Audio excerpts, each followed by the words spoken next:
This is Democracy, a podcast about the people of the United States. A podcast about citizenship. About engaging with politics and the world around you. A podcast about educating yourself on today's important issues.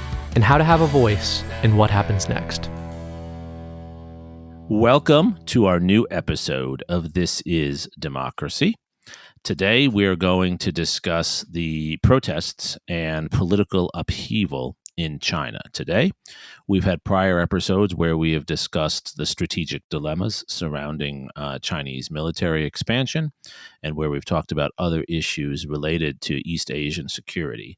But today we're going to talk about what's happening inside China. And I'm sure most of our listeners have followed this story, at least in part. Over the last few weeks, we've seen a rising crescendo of protest activities throughout China. What they mean, where they come from, and what effect they will have. That will be our discussion today related to the changes in China that are happening before our eyes. We're joined by one of the foremost scholars of contemporary China in the United States, former colleague and good friend, Joshua Eisenman. Professor Eisenman is an associate professor of global affairs at the University of Notre Dame.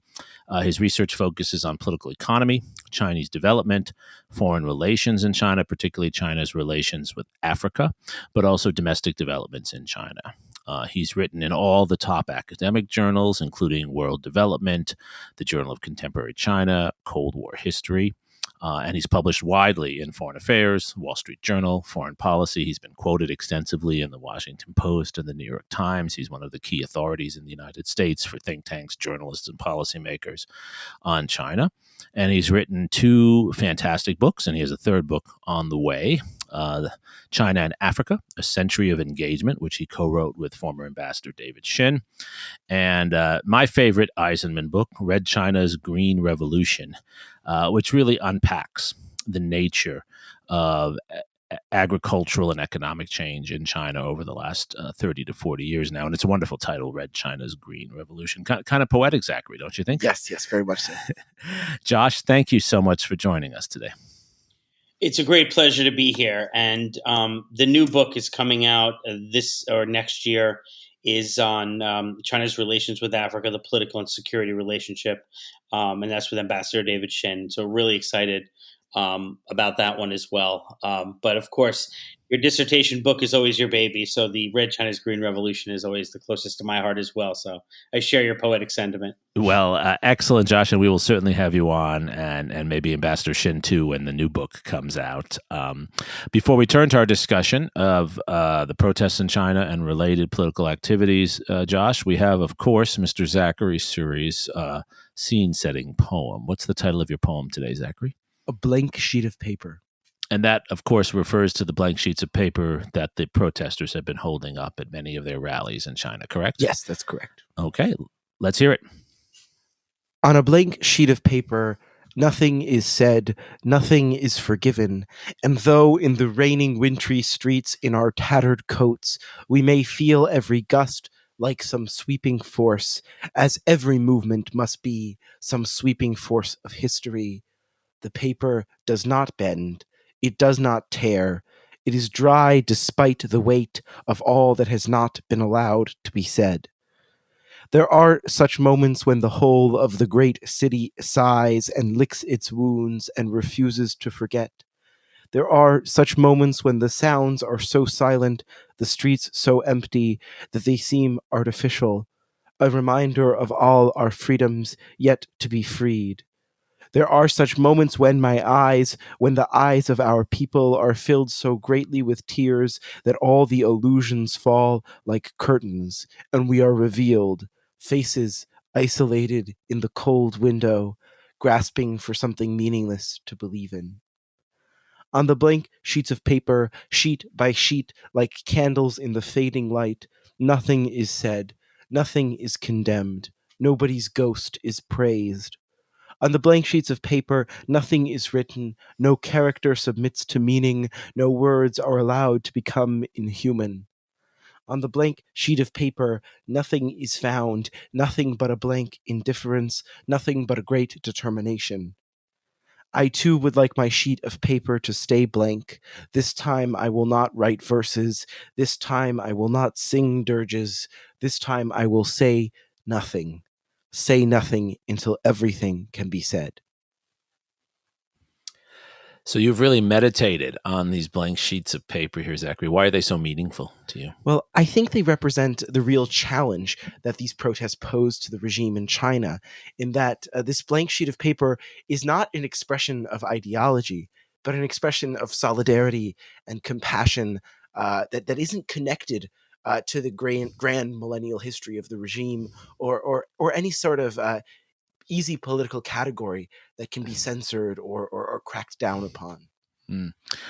Josh, I'm curious, before we get into our detailed discussion of the protests and your insights on that, as someone who has studied China and been to China so many times as you have, do these blank sheets of paper that the students and other protesters are holding up, do they strike you as meaningful in ways similar to what Zachary's discussed?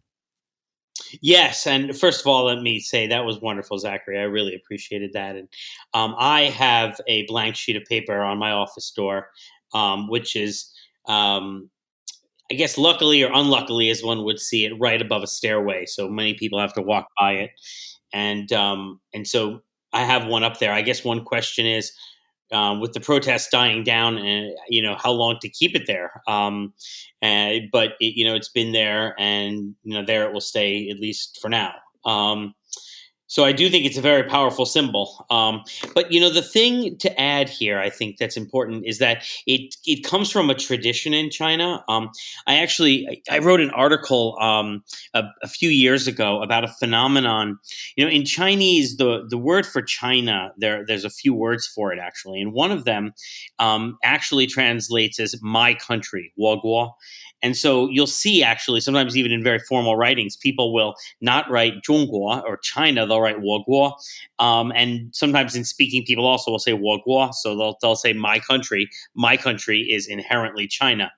But there was a phenomenon a few years ago where people were saying your country. So they were saying 你国. 你国 is just your country. So basically disavowing and saying, no, that issue that you're talking about is not about my country. That's about your country, and distancing themselves from it. And that was actually quite hard for censors to pick up on for a while anyway, because it's just the characters you and country, and those are not words which are necessarily inherently bad and can actually be used together sometimes quite innocuously. So there is a history to this kind of pushback in China, subtle pushback. Even right now, the kind of praising of Jiang Zemin, the maybe overpraising, if you will, of Jiang Zemin, in some ways is a kind of criticism of the harshness of the censorship of the current regime, with Jiang Zemin notoriously opening up the New York Times website, and it remained open for years. Of course, not open anymore. But anyway, just to add that kind of context, that as the regime kind of squeezes, the people find a way, right, to kind of conduct a kind of, what we would call the weapons of the weak, right? Yes.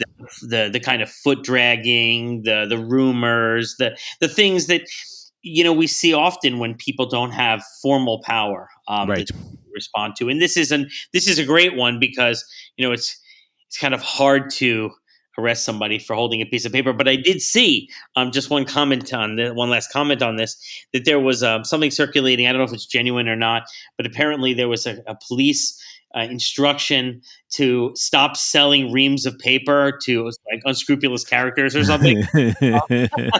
as if you could stop every copy shop, stop, sir, that's an A4, put it down. Right. No more paper. Just to explain the Jiang Zemin reference for our listeners, Jiang Zemin was the leader of China. What years, Josh, again? Oh gosh, put me on the spot there. During the Bill Clinton years, right? So 2000s, right? In the early 2000s and late 90s, basically when I kind of came up as a China hand. And maybe I should begin by saying that he just passed away. And, right. Sending condolences, to the people in China. And his memorial service and commemorating his death has, as you said, been used by some as a way of implicitly criticizing the current leadership, which is much more of a closed leadership, much more of a hardline leadership than Jiang Zemin's. Is that correct? It's interesting because Jiang Zemin was a party man as well, right? And he led China after the '89 Tiananmen crackdown. So Jiang Zemin was, himself willing to use force as necessary. But one thing was he was much more friendly to the West, much more interested in engaging the West, much more engaging as maybe a person in terms of, his demeanor. And within his time in office, there was a kind of balancing of power among different factions within the CPC, which definitely made it, it led to kind of corruption for sure, but it also led to a kind of cracks within the regime, which made it possible to do and say things in ways that don't really, or which are not possible today. Right. And I think that's a good spot, Josh, to transition to talking about the current regime and its zero COVID policy, because that's been something that the current regime has done that we didn't see, of course, before we didn't have COVID in Jiang Zemin's or Hu Jintao's period of leadership.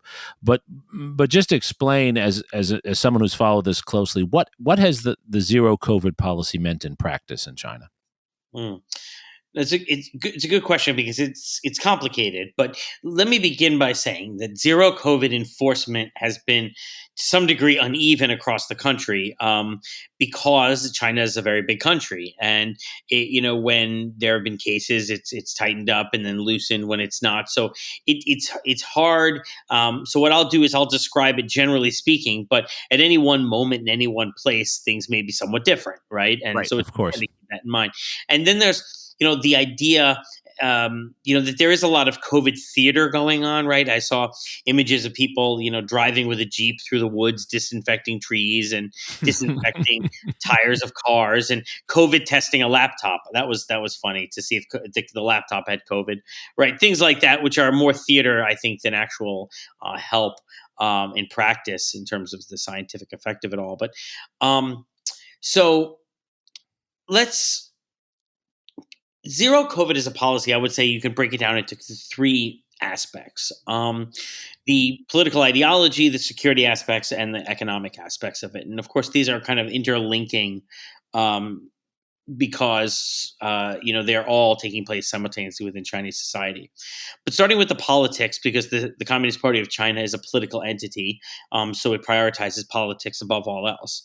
The ideology is China is number one, right? China is a better system than liberal democracy. It's a better system, especially than the United States, because it puts human life first. And China is saving lives while the United States was willing to allow many people to die. And so the United States was careless and reckless with people's lives, and China was careful and measured. And that's the party line. And that party line made a heck of a lot of sense for a period of time. It had some backlash or some consequences because people weren't exposed to the virus, and we could talk about that in a minute. But for a time, that seemed to work. But that party line has kind of outgrown its usefulness, in part because the virus has mutated into Omicron, but I think other things now as well. So but the party line remains, right? That China is number one, which means that China's policies have to have been ipso facto correct, and therefore changing them admits that they weren't correct, and is there some kind of fault? And therefore you have a path dependence which then develops politically, where nobody wants to be the first one to change out of the bad policy because they could face political consequences. Basically being called disloyal, and Xi Jinping's commentary basically drove home that point quite clearly. So the political ideology, which is also connected to China's internationalist ideology, which is China is the best, and China's political system has something to offer the world, and China is in fact a more effective, quote, democracy than liberal democracies. In the security sense, you have, prior to COVID, a kind of security state which is been stoked and built up throughout the years of the anti-corruption crackdowns, which has been built up to basically check the party and check any malfeasance. And then that security state. And then you've got a group of people who used to enforce one child policy who are kind of out of a job. And so you have a kind of a perfect storm then when COVID comes up, where you come up with this testing, quarantine facilities, the guys in the white coats, the dabai and the hazmat suits, and then censorship. And you kind of bring it all together into this security state apparatus, which then controls and administers the zero COVID policy. Those guys you see running around and even violently beating people who are disobeying the zero COVID policy, locking people in homes, and the whole facilities, right, that are set up around it. And then third, you would have the economics of it, which is, again, these things are interlocking to some degree. You have the testing apparatus, the employment of the testers, the whole quarantine facility maintenance, right? Who runs those things? It's amazing. You've got these quarantine facilities being built just as the property sector collapses. I mean, so you've got this economics of China, which is not in a very good state, which is then able to be stoked somewhat by the kind of economics of COVID. And so you come together then with this three-legged stool of politics, security, and economics, and it makes it therefore very hard to come out of zero COVID, because there are now vested interests along all these three metrics, which are interested in keeping the policy in place. And why has that caused such anger, especially in recent weeks, among so many Chinese citizens, especially in cities like Shanghai and Beijing? Well, there's been certainly, I would say there's two types of reasons, right? There's the kind of initial spark, and the spark of that was this fire in Urumqi, where people had been locked down in a building, and the building had a fire, and 10 people died, who were reportedly locked in the building. Now, and then there's this video online you can find of this fire hose shooting the water, and it's unable to actually hit the building, and therefore people thought, hey, well, man, this could be me. And so they took to the streets. So you've got this kind of spark that lit what was already kind of a ready stash of kindling that, had been developed and building and drying for quite some time. So that's why, for instance, in Shanghai, the people went out to Urumqi Road because they were commemorating that loss, right? And the candles, and I think it was Wuhan and other places. So that was the kind of initial spark, although there were, I think, already signs prior to that in Guangzhou and at the Apple facility of real resistance and discontent to these lockdowns. Now, but on the longer haul side, right, the more systemic reasons are almost the more interesting reasons to some degree, because yes, zero COVID has taken its toll on the society. But if we step even further back, we can see that there are other systemic long-run issues which are not going away and are really serious. And obviously the first one I would say is demographics. China is an older society. It's getting older. The Chinese people are simply not having children at a rate that's going to sustain. And so you've got a situation where the society is getting older before it's getting richer, and so there's a serious tension there, and that leads to the second problem, which is falling economic growth. When you've got such demographics, it's almost impossible to grow economically. You also end up becoming perhaps more conservative, right, in your dealings, and we can see that in Chinese policy as well. Maybe perhaps more rightist leaning, and so China, and then China's relations with the world have soured, and that's a long-term process that has been ongoing, arguably since the financial crisis, and then certainly under Xi Jinping. Those international relations, which Jiang Zemin and others had cultivated during the outreach period, the China's, quote, charm offensive, as my friend Josh Kurlansik says, those have soured. And then all of this kind of stew has led to the phenomenon among youth which is called the lying flat phenomenon or letting it rot phenomenon, where Chinese youth feel they just don't have a chance to actually get ahead in the world.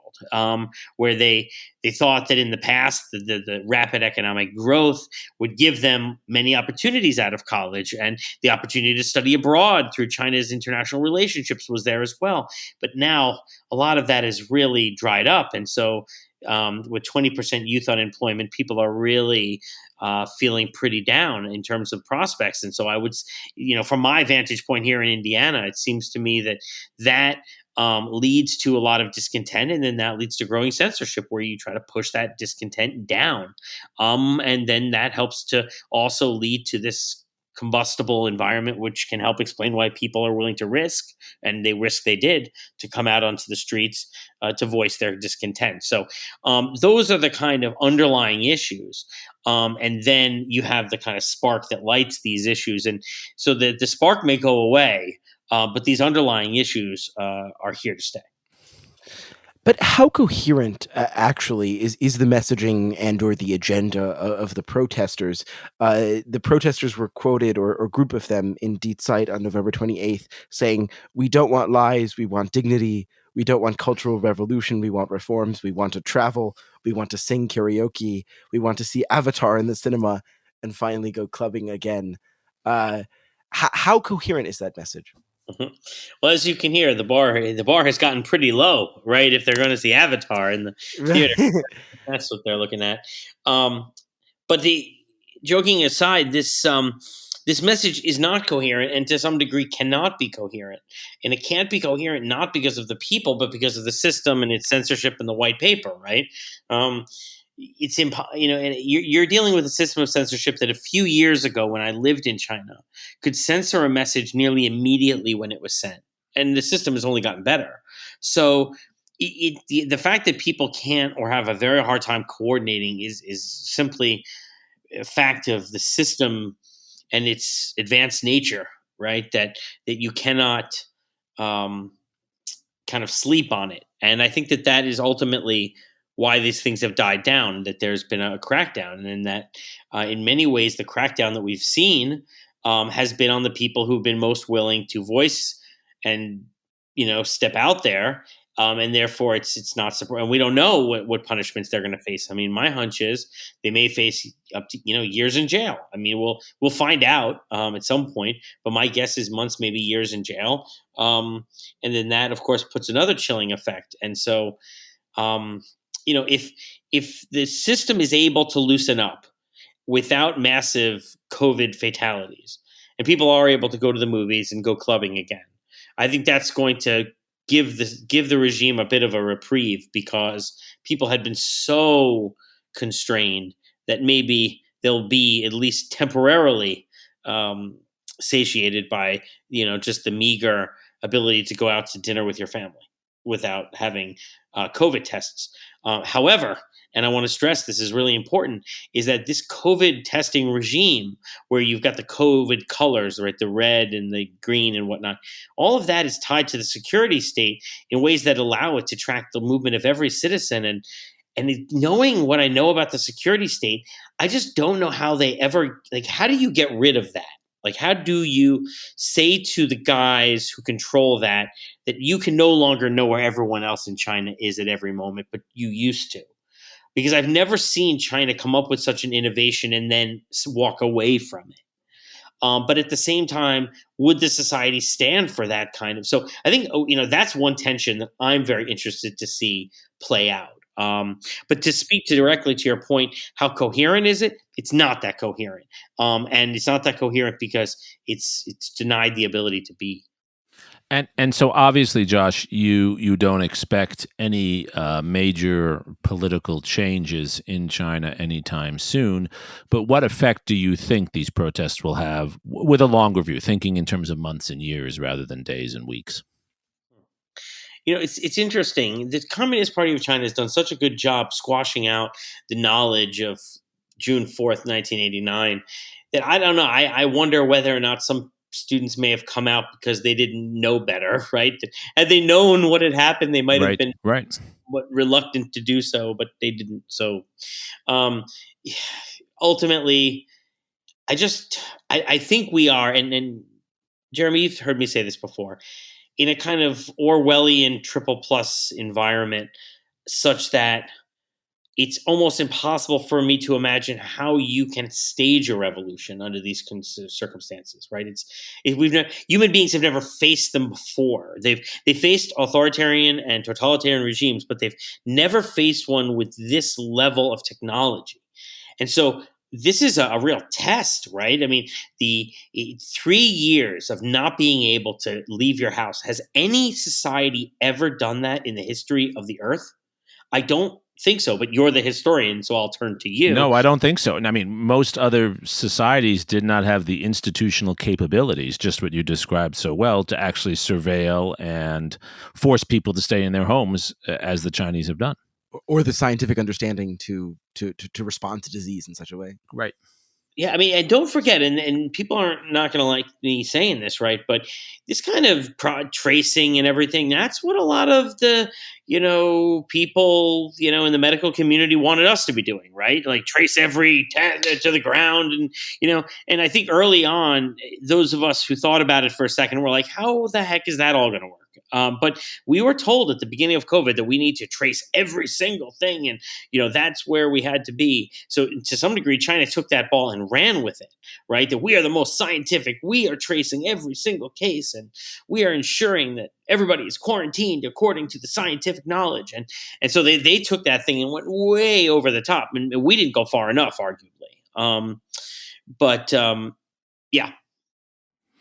And so do you think that the protests will add to what is emerging as a political crisis for this regime surrounding just the issues you talked about before, right? An economy that's slowed down, demographic issues in 2050, right? The population of China will be half of what it is today because of the demographics, because of the one China policy. Will this add to the challenges facing Xi Jinping, and how do you expect Xi Jinping to react to this? So, one thing that's interesting is that during this funerals for Jiang Zemin, it's been a pretty pared down affair, and certainly there has been no role for quote the people, right? We think of the historical moment of Zhou Enlai's casket, like rolling down the street, right? People of Beijing crying, weeping, right? That's not happening here, and I'm not saying it would anyway. I don't know what the people of Beijing would do if you did that, but it's certainly not happening in any case. And so I wonder what the effect is going to be. But at the same time, Xi Jinping took the opportunity to honor Jiang Zemin accordingly, right? He didn't try to kind of bury or quickly or not give him full praise. Also, one thing that was interesting was I noticed that Hu Jintao was not at the event, right? And of course, Right. How was removed from the meeting, which of course in my mind was obviously no mistake, and anybody who suggests that it was is, I think, not understanding the situation very well. But his non-presence here, of course, he could be unwell, right? So I don't want to say 100%, but it is suggestive that of all important events, right, he should, because he his predecessor, John. But getting to this issue of, the political impact of this, right? So these long-term issues that I mentioned are not going away anytime soon, but they're kind of slow-rolling issues, right? And so for there to be some kind of real challenge to the leadership, we would have to see acute issues, kind of black swan events. And I think that given what I know of the system, it'd be very hard to imagine one of those just being enough, right? And even the kind of the carcass that was the end of the Soviet Union required like Chernobyl, Gorbachev, and a variety of different elements to push it over, right? And China's rich, has a lot of capacity, right? So even under those circumstances, and the Soviet Union, of course, did not have all of the tactics, techniques, and technologies that the Communist Party of China Right. does. Given what we've known of how hard it is to topple these regimes, right?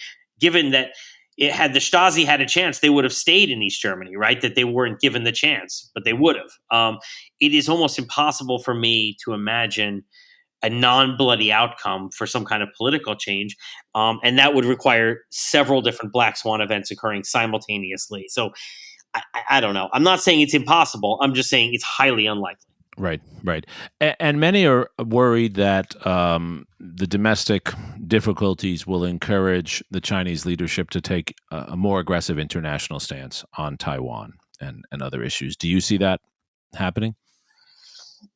Well, my view on this up until the Party Congress was that Xi Jinping wanted to be as bellicose as he was going to be, but he wasn't going to risk anything by actually doing anything. And I think that's exactly what happened with the Nancy Pelosi visit, which was, to pawn it off at all on Nancy Pelosi was kind of comical to me, but that was so clearly, I think, what he was doing. You're referring to Nancy Pelosi's visit to Taiwan, which was a few months ago now, I believe, right? That's right. Which was used as a kind of pretext for these, long planned maneuvers. But Xi Jinping, since he's come on board in 2013, made it very clear and has made it very clear that he sees this as a time for striving for achievement, and that he is going to pursue a very assertive Chinese foreign policy which challenges the United States' preeminence in the world, and that's what he's going to do. And I can't see any reason why, under these circumstances of unchallenged and unrivaled power, he would change any of that.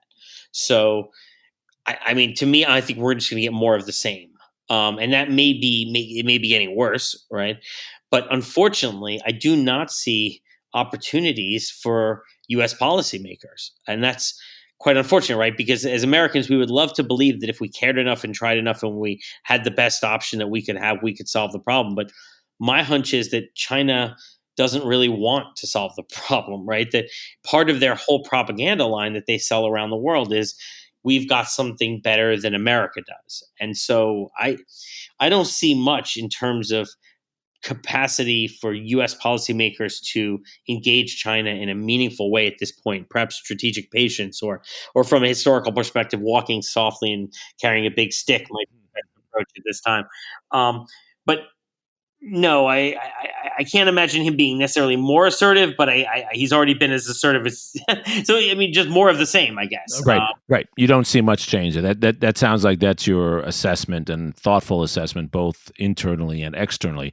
So it does bring us to the topic you brought up, which is always where we like to close our discussions. What is it that our listeners who are active citizens who care about human rights and care about peace in the world and care about democracy, what is it that they should be paying attention to, and what is it that they can do? You've already said this is clearly not a problem the United States can solve, but what can we do as citizens, and what can our government do, Josh, that will have some kind of positive impact upon this difficult situation that you've laid out so well? So I think that what the United States can do is first and foremost, we need to be more modest and lower our expectations. Our fallacy of engagement with China was partly predicated on the idea that if we had the right policy, we would get the right result, and that what we had was so attractive that they couldn't help but want it. And that led us to allow them to lead us down the primrose path. And so we shouldn't go into any engagement with China with the expectations raised, right? And thinking that we can solve it by ourselves, right? We have to begin with the understanding that Xi Jinping decided to change Chinese policy to become more assertive after the United States had pursued decades of engagement, all intended to mollify China's concerns, right? So the idea that now, if we should just find a way to, there's just no way to square what has happened with where we are in any kind of a optimistic perspective. So be more modest in terms of what you think American policymakers can achieve.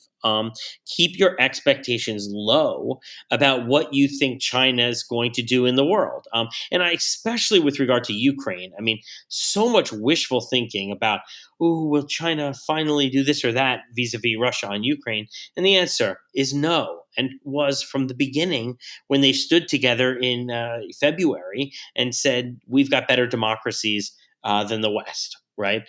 So I think that be modest, keep your expectations low about what is going to happen in China and what we can do to change China. Also, keep your expectations low about these protests and what they can actually achieve in China. And that's not to say don't support them, because we should support them. And when I say support them, I mean, I guess rhetorically, because that's really the only way we can do so.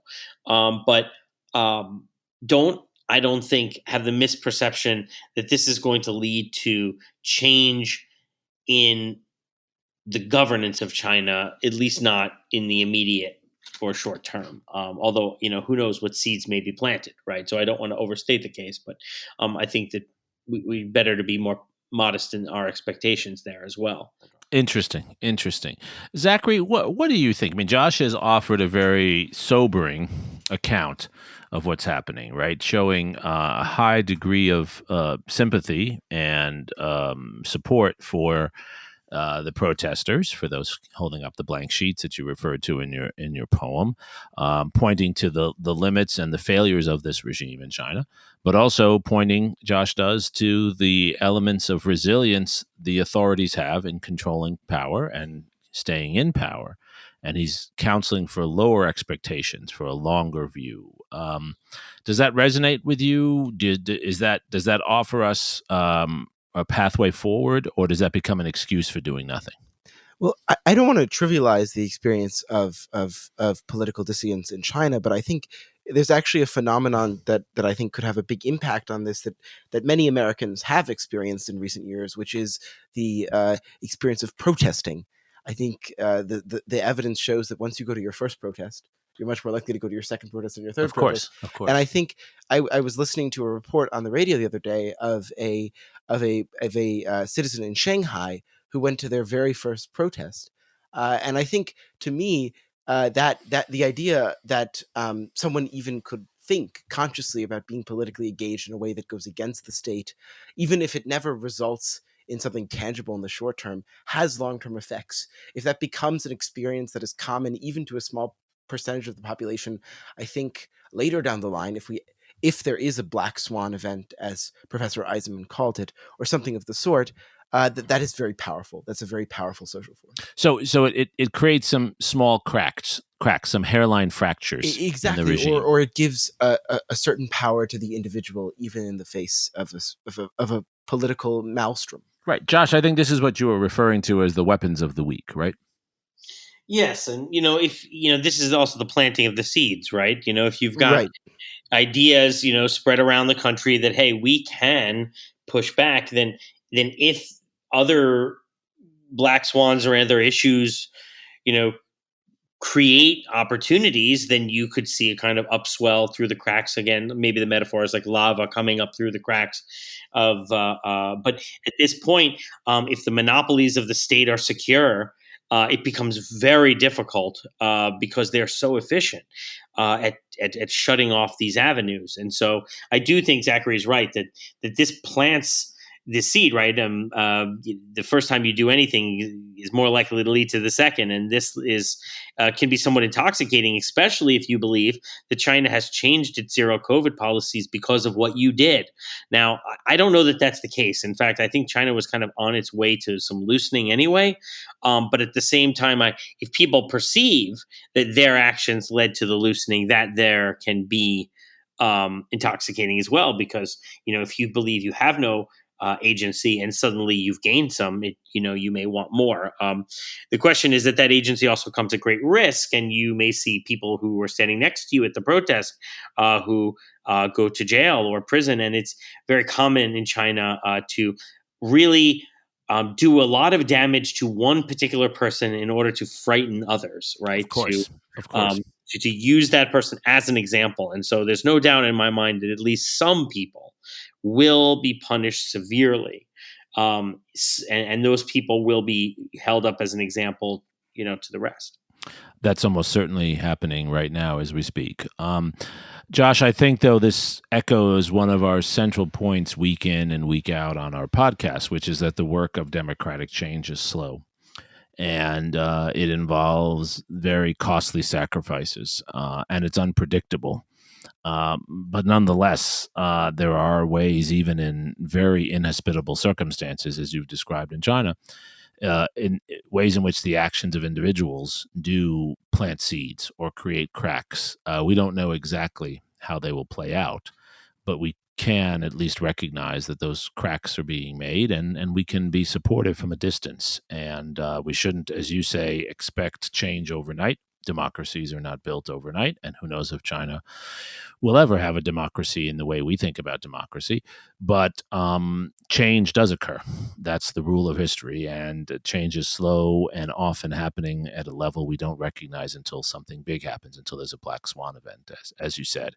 And so we are living through a slow moment of change, and I think you've given us really a very thoughtful way of understanding that.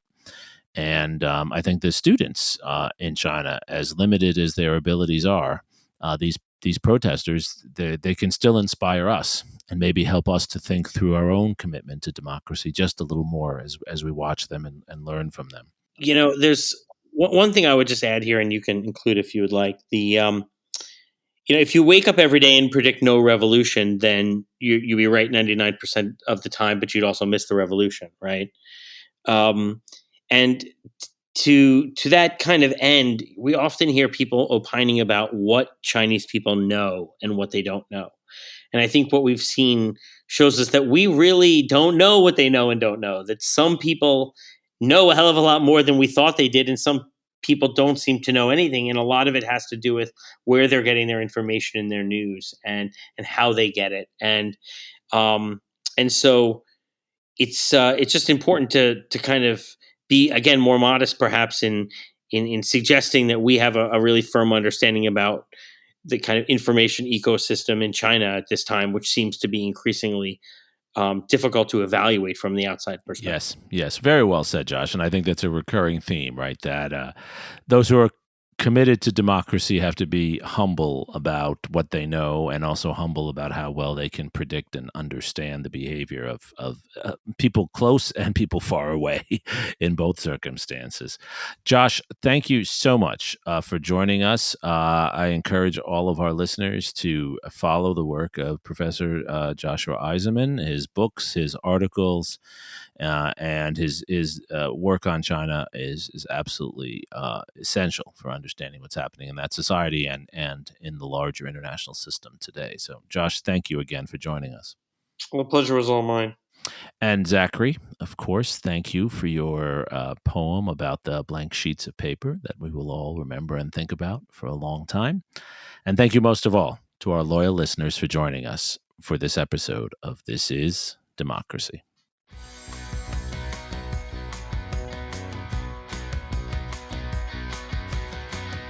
This podcast is produced by the Liberal Arts ITS Development Studio and the College of Liberal Arts at the University of Texas at Austin. The music in this episode was written and recorded by Harris Codini. Stay tuned for a new episode every week. You can find This is Democracy on Apple Podcasts, Spotify, and Stitcher. See you next time.